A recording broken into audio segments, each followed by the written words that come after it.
Assalamualaikum warahmatullahi wabarakatuh.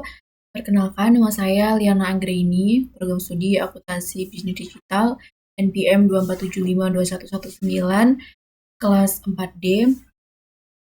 Di video kali ini aku bakal nunjukin sekaligus jelasin perbedaan antara aplikasi Power Apps yang pertama aku buat dengan aplikasi Power Apps Canvas yang aku buat kemarin.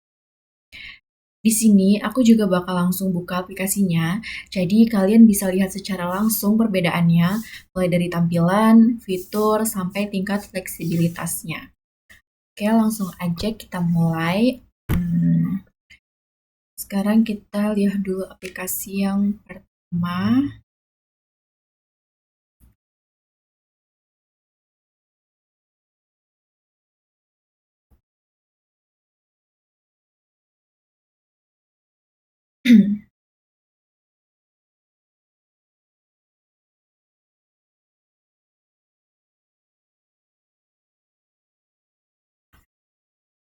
Nah, di sini bisa kalian lihat tampilannya masih cukup sederhana dan masih mengikuti template bawaan dari Power Apps.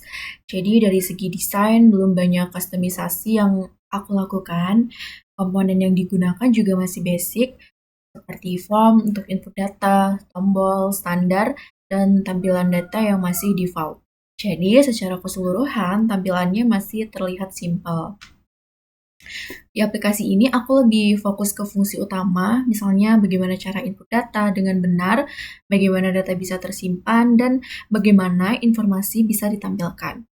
Untuk navigasinya juga masih sederhana, belum banyak interaksi tambahan seperti animasi atau efek tertentu. Jadi penggunaannya masih cukup basic, tapi kelebihannya aplikasi ini lebih mudah dibuat, lebih cepat selesai, dan sangat cocok untuk pemula yang baru belajar Power Apps. Bisa dibilang aplikasi pertama ini adalah tahap awal atau tahap pengenalan dalam membuat aplikasi. Sekarang kita lanjut ke aplikasi yang kedua, yaitu Power Apps Canvas yang aku buat kemarin.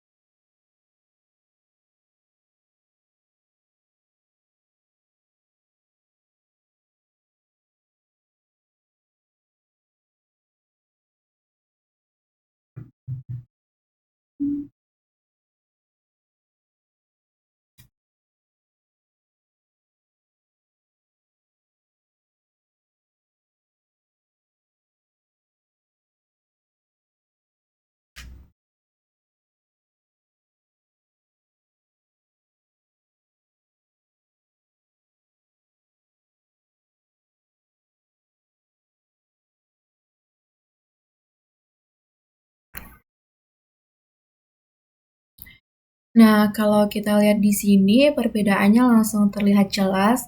Tampilannya sudah jauh lebih rapi, lebih menarik, dan lebih terstruktur dibanding aplikasi yang pertama. Di Power Apps Canvas ini, aku sudah mulai lebih bebas dalam mendesain tampilan.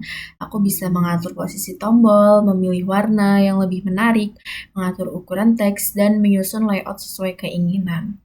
Jadi tampilannya sudah tidak lagi mengikuti template default, tapi bisa di custom sesuai kebutuhan. Selain itu, dari segi fitur dan interaksi juga lebih berkembang navigasinya. Antar halaman sudah lebih jelas. Tombol lebih responsif dan aplikasi terasa lebih nyaman digunakan.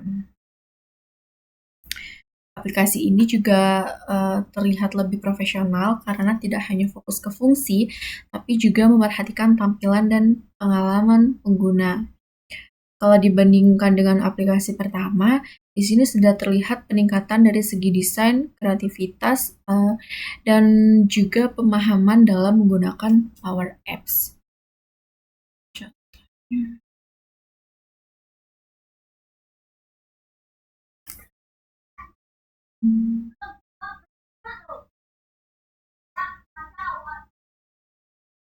Jadi dia akan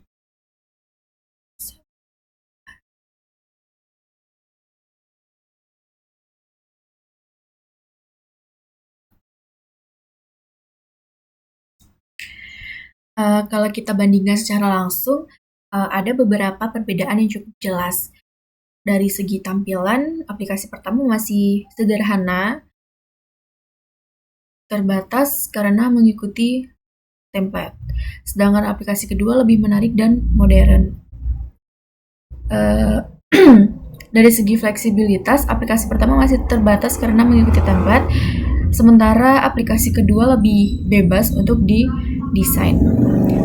Dari segi interaksi aplikasi pertama masih basic, sedangkan aplikasi kedua sudah lebih interaksi dan interaktif dan user friendly. Dan dari segi pengalaman pengguna, aplikasi kedua jelas lebih nyaman digunakan. Untuk perkembangannya, dari kedua aplikasi ini kita juga bisa melihat adanya perkembangan dalam proses belajar.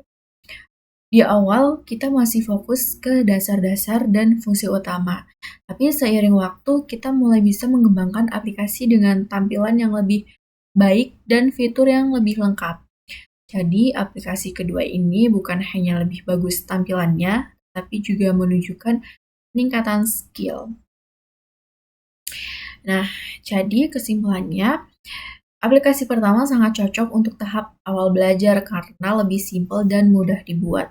Sedangkan aplikasi kedua, yaitu Power Apps Canvas, lebih unggul karena memiliki fleksibilitas yang tinggi, tampilan yang lebih menarik, dan interaksi yang lebih baik, sehingga terlihat lebih profesional. Jadi, semakin kita belajar Power Apps, kita bisa membuat aplikasi yang tidak hanya berfungsi dengan baik, tetapi juga memiliki tampilan yang lebih menarik dan nyaman digunakan. Jadi, itu dia perbedaan antara aplikasi Power Apps yang pertama dengan Power Apps Canvas yang aku buat kemarin. Semoga penjelasan ini bisa membantu kalian untuk lebih memahami perbedaan dan perkembangan dalam membuat aplikasi. Saya akhiri. Wassalamualaikum warahmatullahi wabarakatuh.